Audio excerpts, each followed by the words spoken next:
say enough is enough. I'm going to perform a couple poems for you guys. The first one's called "To Exist is to Resist." In my mind, I've freed Palestine. Envision the dream that just needs to be seen. Olive trees in ecstasy. Orange groves that lead to our roads. No blocks filled with cops, no 10-year-old shop. Freedom is what I got. I understand my grandmother's plan to live on her bought and paid for land. And though it isn't in her hands, it remains in her heart. Every time another's killed, we go back to the start. 1948, the date they make us remember the star and scars of David. And we're the ones who've hated. We've been raped and berated by bullets and forced immigration, squatting and settling, left wrestling with the best Zionism has to offer. And while the U.S. fills its coffers, we're seen as monsters. Our people blow up in pain, black-eyed and half insane. Wouldn't you be if an Israeli bullet penetrated your child's brain?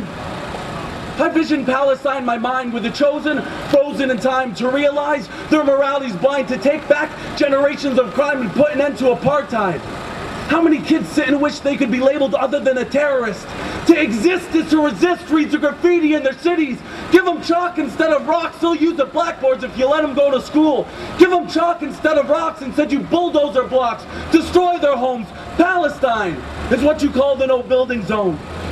But you can't bulldoze our minds. Every time we'll rise to the ashes like Cassius Clay. We'll bob and weave for infinity. There's no divinity in bombing our cities, setting up committees to treat us differently. We're from Palestine, the land where dreams are made. There's nothing brave about oppressing. We'll count and multiply our blessings. So remember just one thing. One day the bells of freedom will ring, and you'll see me smiling, loving life in Palestine. One more poem.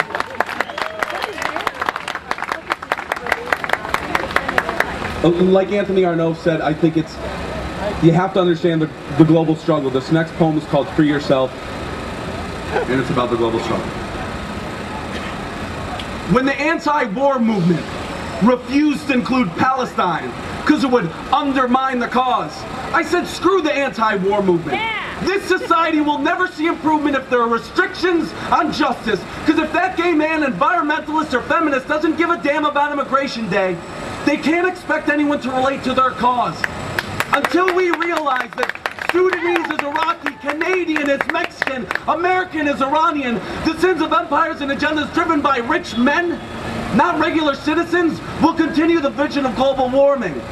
The war on Islam is the war on poverty. As the West attacks ghettoized societies, we hear the screams of those that perished in New Orleans. We hear the shrieks and massacres in Jenin. As West Village mothers dress their babies in Che Guevara onesies, a raped college girl crawls to her phone to call home. And while black males make up 40% of the prison population, class regulation gets white kids in Colorado a slap on the wrist for Class A substance. But Compton kids, they get 3 to 5 for the same crime. If we can't all see the connection in our lives, then nobody can cry when their child dies. Because empathy is the only thing that can rectify this tragedy. Not war, not free trade, not the capitalistic way. The cans in our minds lead to the decay we see today. So go out and free Palestine, free Lebanon, free Iraq, free Afghanistan and Sudan, free embargoes and sanctions, free ourselves from the hell we've created.